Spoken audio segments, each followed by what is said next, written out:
Tudo certo? Agora, nós vamos iniciar a apostila 4 com dinâmica climática, beleza? Com características do clima e tudo mais. Primeiramente, antes de entrarmos para os tipos de clima do mundo e os tipos de clima no Brasil, é interessante diferenciar tempo de clima. Por que é importante diferenciar tempo de clima, galera? Porque todo mundo não, mas assim, grande parte das pessoas utilizam essas duas palavras como se fossem sinônimos e não são, beleza? Tem uma professora que eu tive na faculdade que ela definiu tempo e clima para nós de uma maneira muito simples, que até hoje está na minha cabeça e é fácil de gravar. Por exemplo, quando você for terminar o namoro, não pode se pedir um tempo, deve-se pedir um clima. Por quê? Tempo é curto, clima é longo. Tempo é momento, gente. O tempo é o estado momentâneo da atmosfera, beleza? Muda constantemente. De manhã tem sol, de tarde chuva. Mudou o tempo, beleza? O tempo dura no máximo 14 dias. Já o clima é o estudo do tempo atmosférico por um longo período, de 30 a 35 anos, beleza? Eu, quando eu fui pedir a minha namorada em namoro, pedi um clima. Por quê? Porque eu queria ter algo longo e duradouro com ela. Então essa é a diferença. Um exemplo.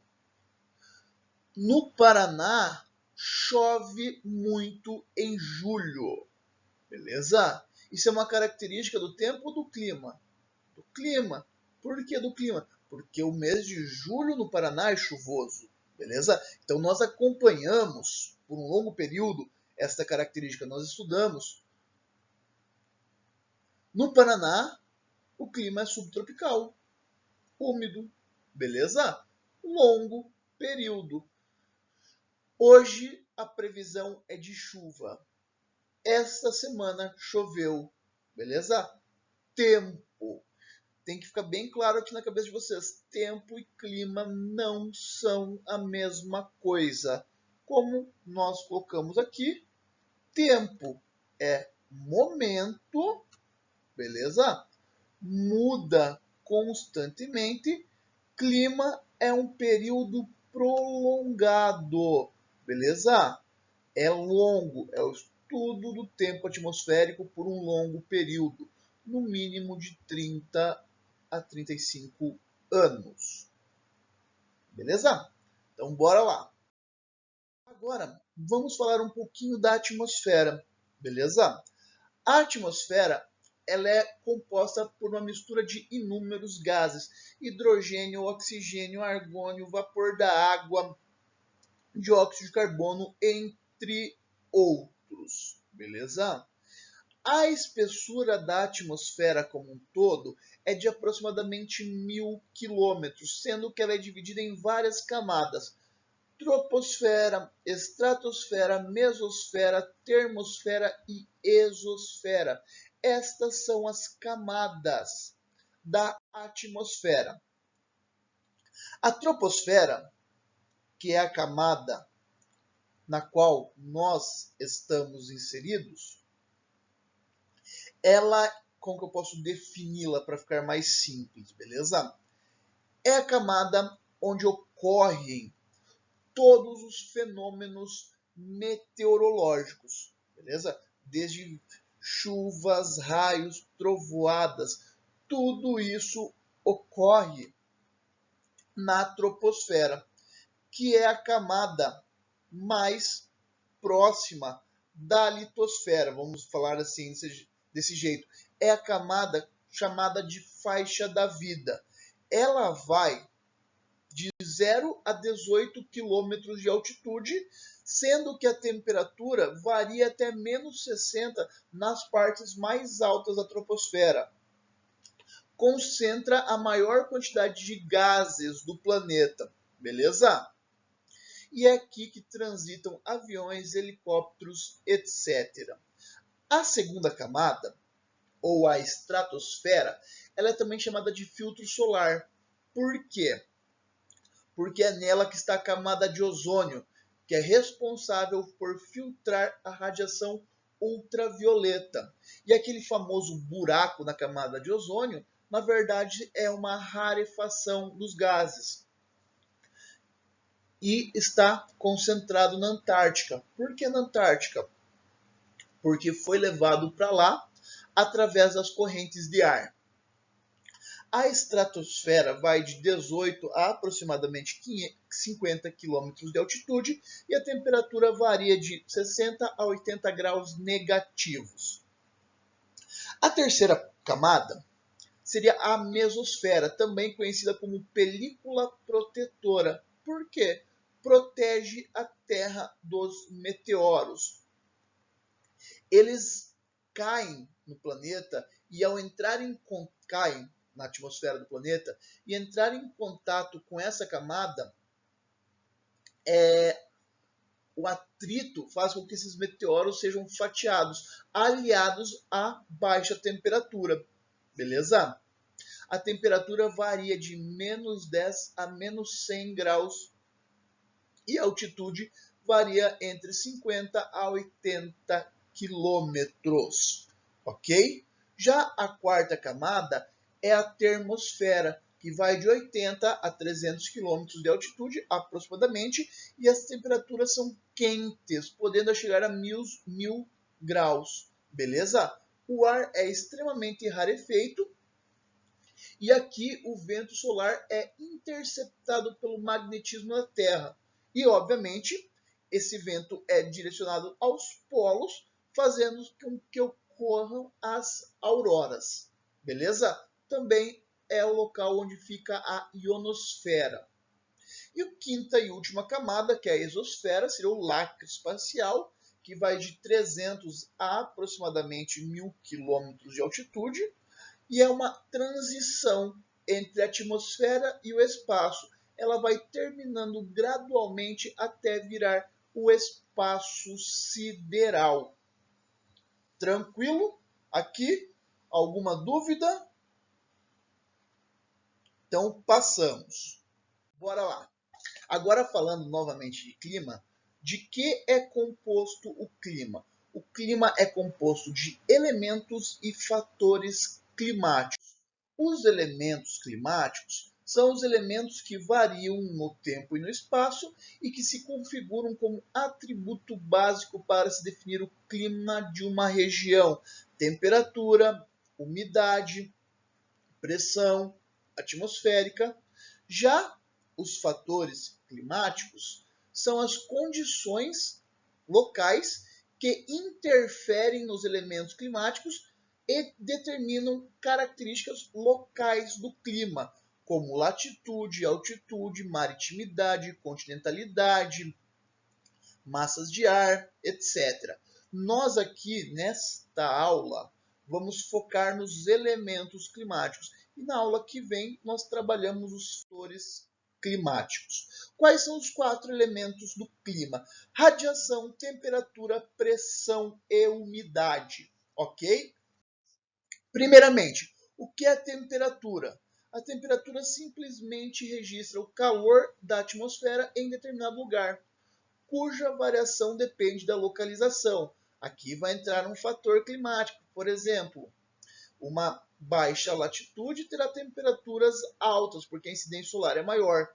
Uma elevada latitude terá temperatura atmosférica baixa, porque a incidência solar naquela região será menor. Isso é um exemplo de temperatura.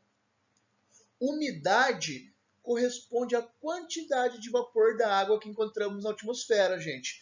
Ela é expressa em valores absolutos gramas por metro cúbico, ou valores relativos, porcentagem. Normalmente nós utilizamos a umidade relativa, principalmente em programas jornalísticos.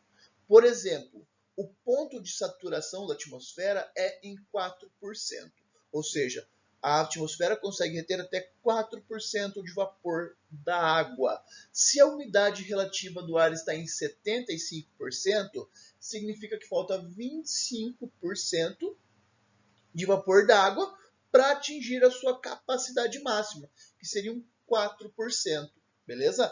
Então, óbvio, se nós tivermos 75% de umidade relativa do ar, significa que o total de vapor da água na atmosfera é de cerca de 3% dos gases, beleza?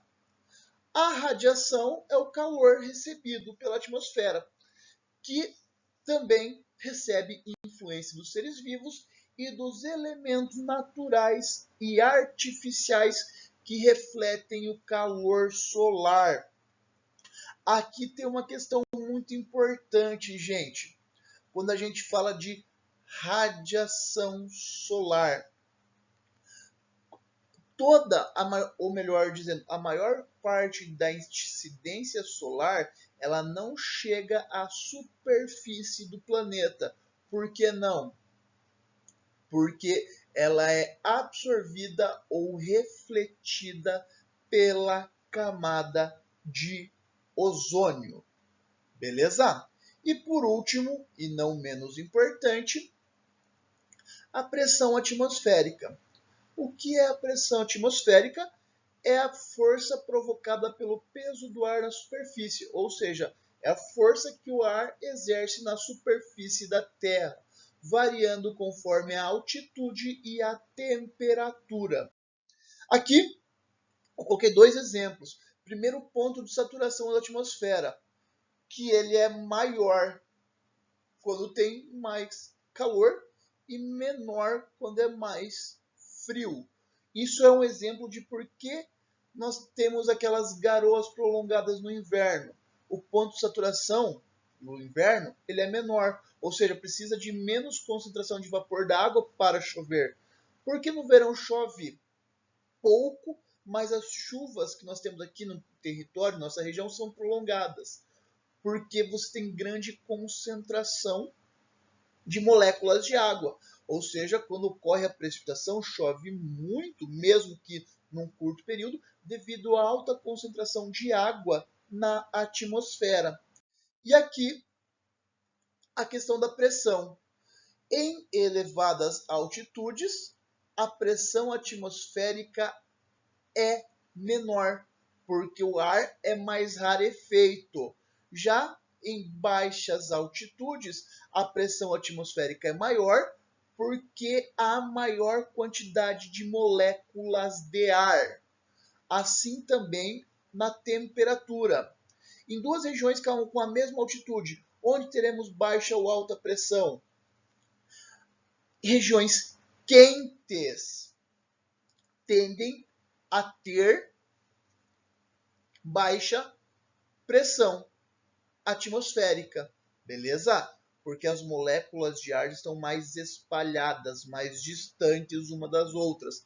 Regiões mais frias, a pressão atmosférica é maior. Por quê? Porque é como se as moléculas de ar estivessem mais próximas uma da outra, exercendo maior pressão sobre a superfície. Então vamos lá. Temperaturas baixas, pressão atmosférica alta. Temperatura alta, pressão atmosférica baixa. Baixas altitudes, grande pressão. Elevadas altitudes, baixa pressão do ar. Ponto. A diferença de pressão atmosférica também é responsável pela dinâmica das massas de ar. As massas de ar se movimentam através da diferença de pressão, saindo de pressões altas para pressões baixas. Ponto, meus queridos. Por enquanto é isso. A próxima aula será dos fatores climáticos. Beleza? Beijo, meu primeiro ano. Até mais.